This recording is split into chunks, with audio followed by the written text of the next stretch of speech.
Okay, everybody, good morning. It's early morning on March the 7th, Saturday, and qualifying for state and local offices finished yesterday. So I thought I would do a little short video reviewing who qualified for what and whatever changes there were from what had been before. And so I'll figure I'll do that now. Also, before I get into that, early voting for the special election for Congress and state Senate ended yesterday. Election day is coming up on Tuesday. So if you haven't voted, please vote for Sean Harris and Jack Ziblick. And we'll hope for good results on Tuesday. Uh, I believe at worst, we're going to be in runoffs in both. We'll see. We'll find that out for sure. Sean, I think, could possibly win it outright, but it's either that or we're in a runoff. So we'll look at that on Wednesday morning. But for today, I figure I'll focus more on who qualified yesterday. So let me share uh, here and go to. I made this post on Facebook last night just to list everybody out.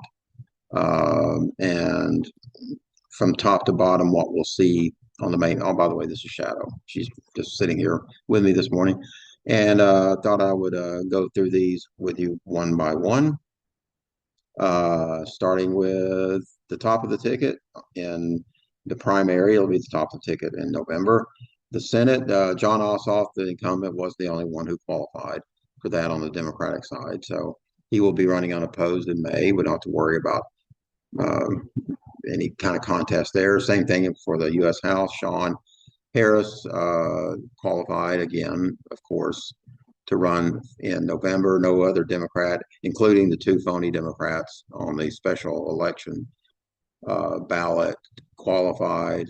Sean's on there by himself. I think something like 10 of the current Republicans on the ballot in the special election qualified again for the May primary. So that one's going to be full, and they'll have a runoff to deal with on that, more than likely in June. Going down the ticket, governor, the top race in the state, has people that we've known are going to run, minus one.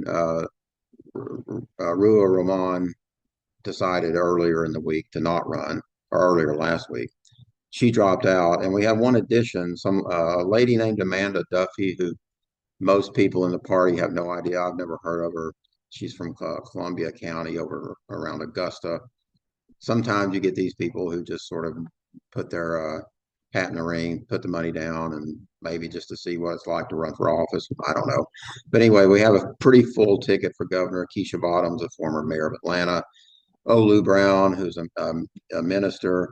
Then Miss Duffy, whoever she is. Jeff Duncan, the former Republican lieutenant governor, running as a Democrat now. Jason Estevez, state senator, young and upcoming state senator, is running. Derek Jackson, another state senator, running. And Mike Thurman, longtime state and local official, used to be the labor commissioner a long time ago, has been state senator in the assembly in local politics for a long time. So those are our governor choices. With that many candidates, pretty sure we're heading for a runoff, more than likely, and probably Mayor Bottoms is initially in the lead.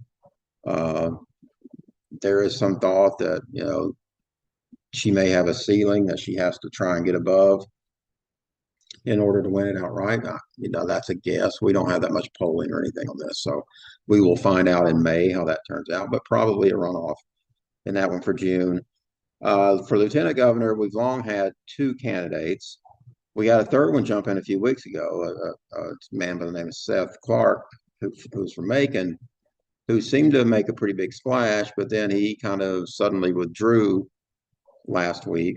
And then a lady who had been running signed up to run for insurance commissioner, Nabila Parks, moved over to run for lieutenant governor. She's a state senator. Josh McLaurin's a state senator. Richard Wright is a CPA who's running. So those are our three lieutenant governor candidates. We may or may not have a runoff in that one. Secretary of State, we have Cam Ashling, who's been in the Democratic Party for a while now in the metro area. Same with Dana Barrett. Adrian Consonary Jr., who's visited Dade here a couple of times as a young and upcoming Democratic politician in his mid-20s. And Penny Reynolds she works right now for the agricultural department, or she did. I think she had to resign from that to run, but she's been a local media star in Atlanta in the past. So with four candidates, a pretty decent chance of a runoff there in that one. Attorney General Tanya Miller and Bob Trammell have been on there for a while. This week, Herbert Adams, I'm not sure who that is. He jumped in there. We always have a couple people jump into these things, and I wish I could tell you more about Mr. Adams.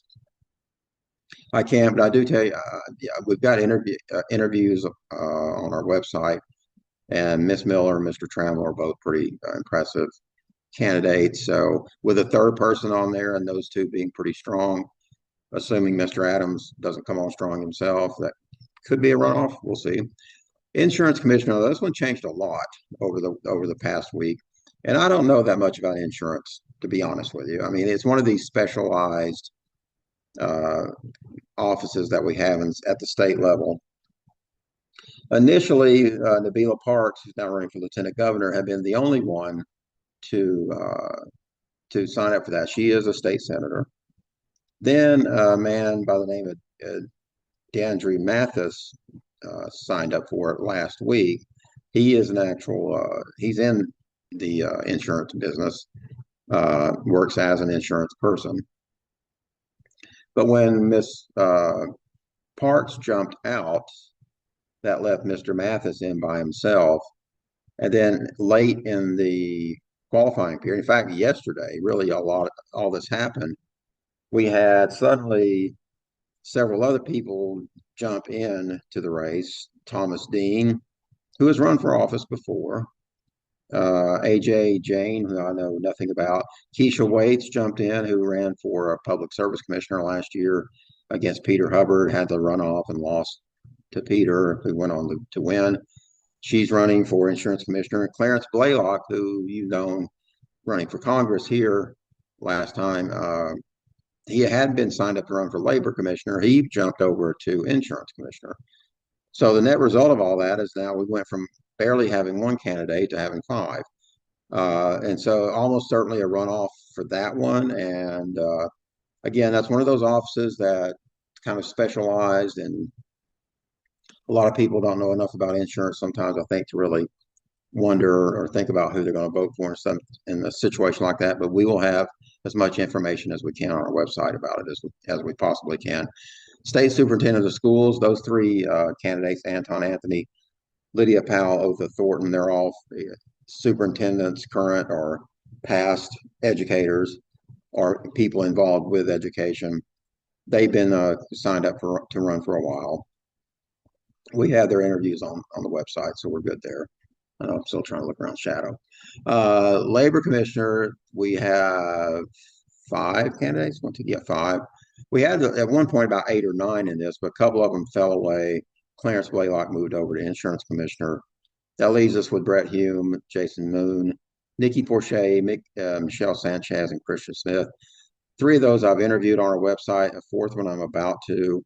I still haven't made good contact with Christian Y. Smith yet, so I'm looking forward to do that. But I should have videos on all of them pretty soon. For Public Service Commissioner, we have in District 3, we have to elect that one again this year. It was only for a 1-year term last year. Now it's for a 6-year term. Peter Hubbard is the incumbent, and no one is running against him in the primary. So he's got that one locked up all the way to November.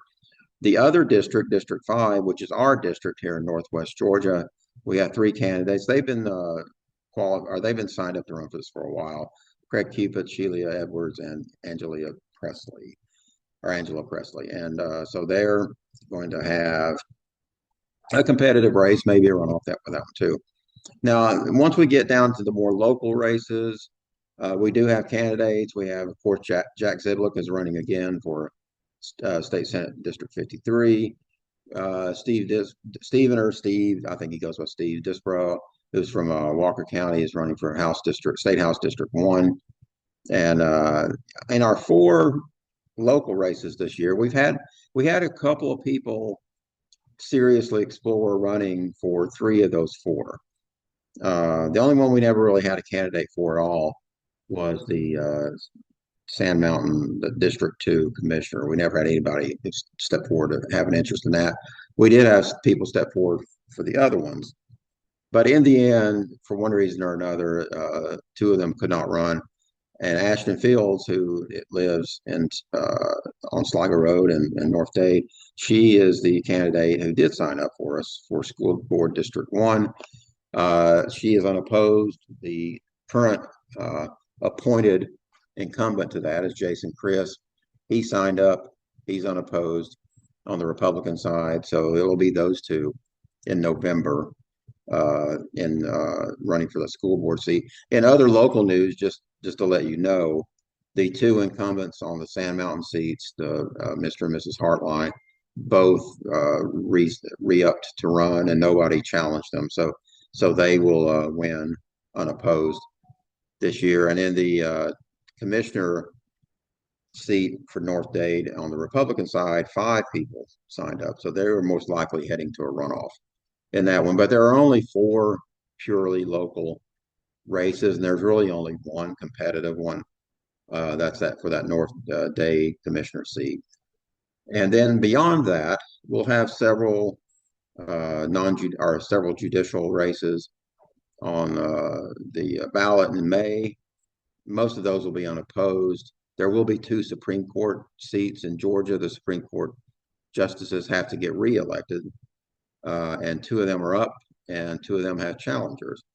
Both of the two that are on there now are appointed by Republican governors initially, and then they're going up for reelection against two challengers who are on the Democratic side. And so we're going to talk more about those races soon. Our committee is debating whether we will take a stance on those two races currently, and we'll let you know about how that turns out soon. We also will have a local SPLOST, not eSPLOST. This is just a regular special purpose local option sales tax for county business. That will be back up on the ballot again in May. We are taking a yes stance on that. There will be two state party ballot questions, and our county party has come up with four more. We are going to do Substack entries on those, so stand by for those. And just finally wanted to say thank you to all the candidates, especially our local ones, Jack and Steve and Ashton, for stepping out and running. We know that's a big step for anybody to take. It's a tough row up here, but just to let you know, there are 180 state house seats in Georgia. Most of the time, on your typical year, a lot of those go unopposed, either on the Republican or Democratic side. But this year, we Democrats have candidates in 162 of those. That's by far the most we've had in decades. So we had a great recruiting year. And on the state Senate side, we have 56 Senate seats, and we have 46 of those opposed. Another fantastic recruiting year there. And that's due to a lot of people working within the party, the state party, at local levels like here, and also with other groups like Fighting 50 PAC and others who find candidates. And they've all done a great job this year. So I wanted to say thank you to everybody who's done that, whether you're in the Democratic Party of Georgia, whether you're in a PAC, whether you're in one of our local committees. Thank you to everybody to step out. Every state house district in CD 14 has a Democratic participant in it. So we're proud of that. That's the best we've ever done in this district. And it just shows you how far we are coming. We have come as a party here. We're becoming a little bit more competitive and certainly getting more and more people to run. So thank you to everybody. Thank you to our local candidates. And we hope to see you in 2 weeks, March the 21st at Wildwood Community Center for our social event. We'll have several candidates there. So please come out, have a nice evening, and thank you for listening.